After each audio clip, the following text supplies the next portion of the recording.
नमस्कार, मैं हूं आपके साथ अनुष्का और आप देख रहे हैं दैनिक क्राइम भारत न्यूज। जी, लगातार आपकी विधायिका को धमकियां मिल रही हैं फोन पर। देखिए, कमिश्नर साहब भी आए, क्या मांगे, क्या कमिश्नर साहब से हम लोग मिले हैं, उनको ज्ञापन दिया और उनको सूचना ये भी दी है कि जो दफ़ा लगाई गई है ये दफ़ाएं कम हो जाएंगी, ये दफ़ा में ज़मानत हो जाएगी। जो पागल व्यक्ति है जो कहता हम भारतीय जनता पार्टी के सदस्य हैं, भारतीय जनता पार्टी का अध्यक्ष या मेरा सदस्य नहीं है, ऐसे इंसान को सख्त सज़ा दी जाए। इसको लेकर कमिश्नर साहब ने भी गंभीर हुए, उन्होंने आदेश किया कि ऐसी उनकी ज़मानत नहीं होगी और उसमें दफ़ाएं भी और बढ़ाई जाएंगी, उनको जेल भेजा जाएगा। और मैं एक बात और कहना चाहता हूं कि ये महिला के साथ उन्होंने बदसलूकी करी है।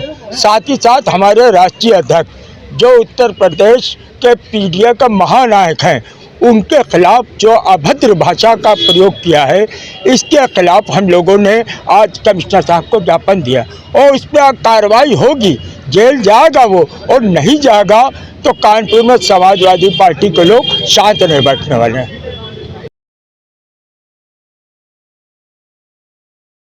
जी, आपके ऊपर लगातार हमले हो रहे हैं, क्या मांग करिए आप?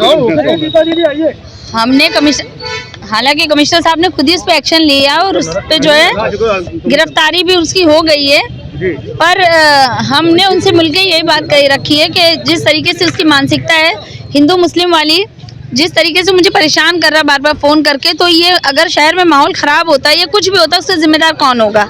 हाँ, और दूसरी बात, मेरा परिवार बहुत ज़्यादा डरा हुआ, मेरे बच्चे और हम लोग बहुत ज़्यादा कल से घबराए हुए हैं कि ये बाहर आने के बाद मुझ पर कहीं हमला कर दे, ये अपने आप को कुछ करके मुझे नाम अगर मेरा दे देता है तो मेरे लिए बहुत सोचने वाली चीज़ है कि हमने उनसे कहा है कि आप इसको जो है अपने संज्ञान में लीजिए, और अगर इस तरीके की कोई घटना होती है, भाई अगर हम सेफ नहीं है तो आम लड़कियां महिलाएं कहाँ सेफ होगी?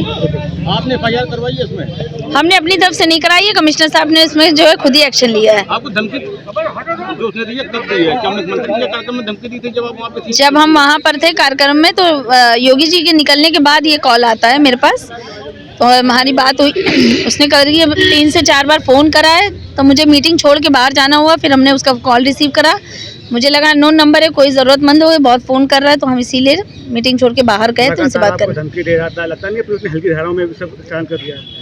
अब हमने उसके जो है मांग रखी है कमिश्नर साहब से कि इसको देख लिया जाए, ये बहुत नुकसानदेह है।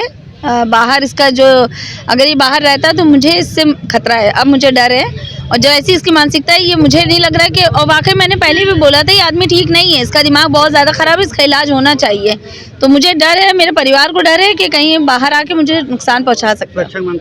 सुरक्षा के लिए भी बोला हमने, घर पे और इनके कार्यालय पे 2 जगह पे अतिरिक्त सुरक्षा की मांग करी है, और जिस तरीके से समूह के मतदाताओं को नपुंसक कहा है इसने, सर्व समाज के लोगों, उस नपुंसक शब्द पर हम लोग को आपत्ति, घोर आपत्ति है।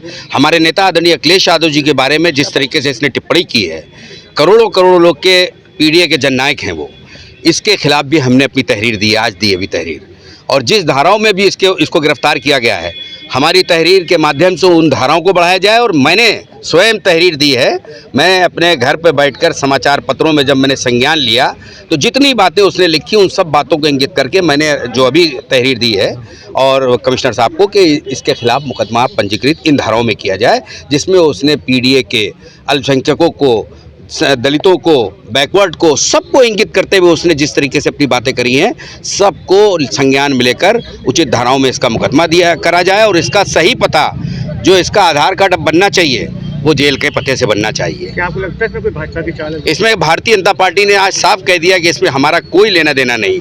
अब ये किस समाज का नेता है ये पुलिस तक पता करेगी, और मैंने माननीय कमिश्नर साहब से कहा है कि इसका पता आधार कार्ड इसका जेल का बन जाए तो कम से कम इस तरीके की बातें नहीं करेगा ये। धन्यवाद।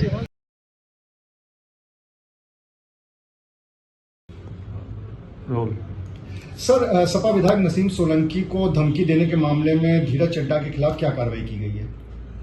कल एक वीडियो वायरल हो रहा था जिसमें धीरज चड्ढा द्वारा माननीय विधायिका के ऊपर कुछ आक्षेप लगाए गए थे।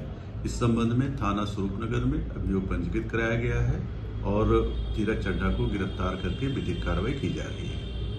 तमाम महत्वपूर्ण खबरों के लिए देखते रहिए दैनिक क्राइम भारत।